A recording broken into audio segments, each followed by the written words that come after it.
Music Man, which must have been a great show, Oh, fabulous. and The Sound of Music. Hmm. And you appeared with some pretty famous people. Sure, worked with, originally worked with Robert Preston and Barbara Cook and the Music Man. And then I moved on to Sound of Music and worked with Mary Martin, Theodore Bickel. I was Friedrich von Trapp. You were one of the Von Oh, Trapp yeah, children. absolutely. How's your family doing? Absolutely. Yeah, well, they're scattered. Ronnie, I realized that you started in show business at a very, very young age. Someone told me 8 or 9 years old. 8 years old. How did that come about? It was unusual because I started singing when I was very, very, very young, 3, 4 years old. And my mother is the one who really wanted me to do something with my voice. And I didn't want to do it. And when I was 7 years old, she took me to a place called Star Time Studios. It was run by a man by the name of George Sheck. And out of those studios came Connie Francis, a couple other luminaries at the time. And I said, I didn't want to take singing lessons. That was not for a boy, you know. And she said, I'll tell you what, you take 3 singing lessons, and if you don't like them, you don't have to take them anymore. I went for my first lesson, I went the 3rd lesson, 9th lesson, 10th lesson, and I loved it, so I stayed there. And what happened was that one of the other students was the same height, weight, and vocal range as I was, got sick, and he was up for an audition for an off-Broadway play called Does Poppy Live Here?, the starring role. He got sick, laryngitis, couldn't sing, and his mother told my mother, it's an open audition, take your kid down, he's going to do it, he'll do well. My mother says, you want to try it? I said, at 7 years old, what do you know? I said, sure, why not? So I went down there, auditioned up against 150 other kids, and got the lead role on an off-Broadway stage, And in that audience was a woman by the name of Dora Weissman, who used to be an old a TV series, Molly Goldberg, that's it. Goldberg. She was Mrs. Bloom on that series, and she also established an agency. She saw me, and she knew at that time that Eddie Hodges, who was on Broadway, needed an understudy. And she took me to audition for that, and next thing you know, I'm on Broadway. I'm on the Broadway stage. So actor, singer, songwriter, and what Started as an actor and a singer, and then of course you had to learn how to dance for like Sound of Music and Music Man. And then when I became of age, where I could make up my own mind what I wanted to do, I wanted to be in rock and roll. Of course you did. Which was, hey, you know, it's history.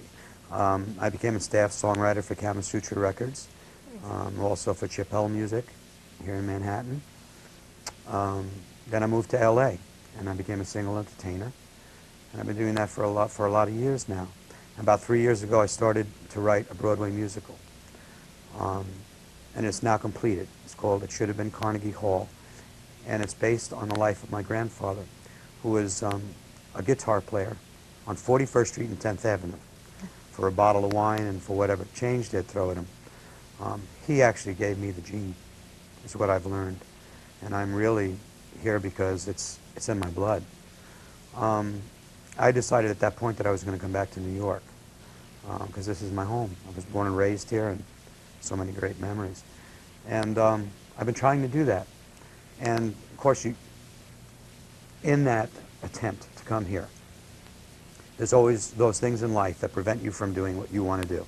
You got to keep your job, you got to pay your bills, you got to do all of those things, and things kept getting put off. And then September 11th happened. Yeah.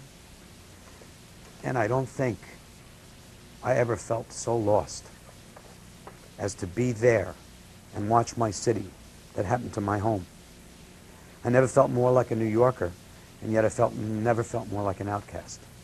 It's a very strange situation. I think that you're not alone in feeling that way. I think we all had a ton of mixed emotions, and we all felt lost. And yeah. So I sat down and I wrote this song, and I thought, I'm going to use it. I'm going to come back. I've had a good life, and it's time for me to give back now. So I have this song which I've written and recorded. I'm hoping that I can springboard that into making some money for for the cause. I have eight alumni from my high school who died at the World Trade Center. Wow. Wow. And when I found that out, What I said high school? Excuse me. What high I school went was to that? Monsignor McClancy Memorial High School in Jackson Heights. Sounds familiar. And I just found this out recently that we lost 8 alumni. Wow. Terrible. And it came to me that what we need to do now here in New York, or what I really believe, is, okay, the incident is gone, it's done, it's over. That will always be in our memories, Absolutely. forever. But the names of the people, all right, are going to start to fade. Yeah. Names, And faces. so what I would really like, what I'm going to be doing, as a matter of fact, on November 9th, I'm throwing a benefit concert. Well, it's not a benefit, it's going to be a donation. Where's that going to be held at at? McClancy High School. And it's going to be to establish a scholarship fund at the school in memorial to the 8 families who lost family in the World Trade Center. So establish a scholarship at the school. It keeps their names alive forever. That's great. For anybody who in Jackson Heights goes to that school, they'll know those names. Keeps them alive, so to speak. Now that's the song that you're going to perform for us today, right? Yes. It's called what again? My hometown, My I believe, hometown. right? In my hometown. And I notice it's very emotional and it seems very personal, and yet I can sort of click into it.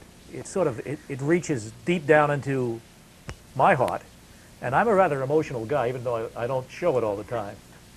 But it really has, it hits the strings of the heart, so to speak. Well, I listened to all the other songs that came out after September 11th. They all seem to be extremely patriotic.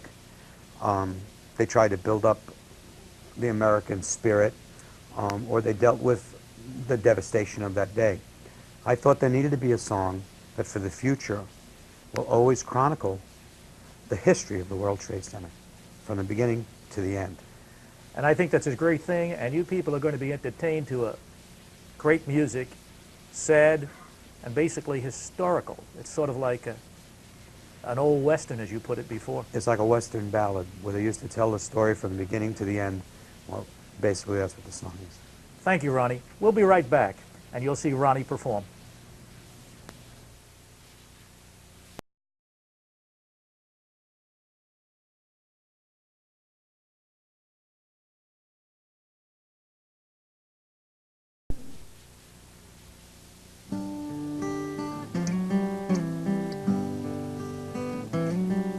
I remember back in '66, we cleared the land,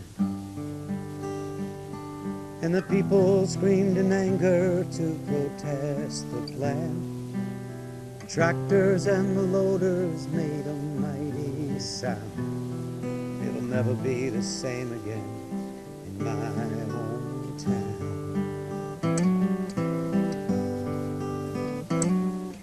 They broke the ground, the deal was done, that's how it goes. It's floor by floor, the girders and the concrete rose. Too late, too much invested, it was heaven bound. It'll never be the same again in my hometown. And the people snubbed their noses as the days dragged on. The skyline that we'd come to love would soon be gone. The days turned into years when it was said and done. The towers stood there gleaming in the morning sun. But they came in droves, by land and sea, and they looked down from the plains up in the sky. I'd be lying if I said that it was overnight, but the people started slowly now to see the light. There was nothing so majestic anywhere around. It'll never be the same again in my hometown. I stood once in their shadow looking up in awe, and I rode that elevator to the highest floor, and I saw a sight like nothing I have ever known.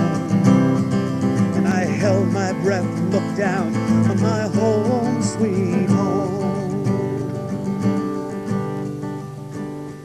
People came in droves by land and sea, and they came down on the plains up in the sky. I remember in 2001, they cleared the land,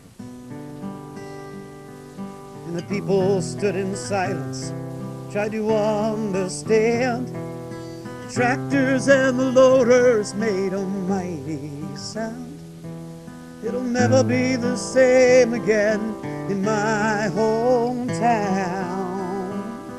The sirens and the bagpipes made a mighty sound. No, it'll never be the same again in my hometown.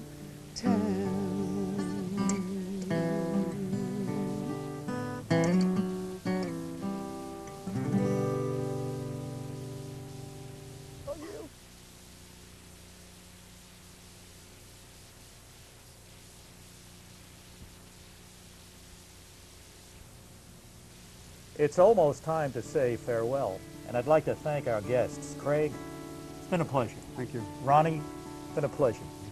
Michelle? As always. Ronnie, would you play us off the air? You got it. And in the Something a little meantime- bit lighter. A little lighter, please. And we're going to run some credits. You'll find out how to get in touch with Ronnie. Just keep watching. See you next time. Take me along. I love to ride a Ferris wheel. Ever since I was a child, and every day was Saturday. Take me along. I can't remember how it feels to be lost among cartoons with Porky Pig and Lorna Doones. One by one the years slip by. Sometimes I wonder why. Well, Mighty Mouse retired, Sky King flew away, and Rin Tin Tin and Lassie have both seen better days, and Fury's probably been turned into glue. Will there never be another Captain Kangaroo? Take me along. I love to watch kids having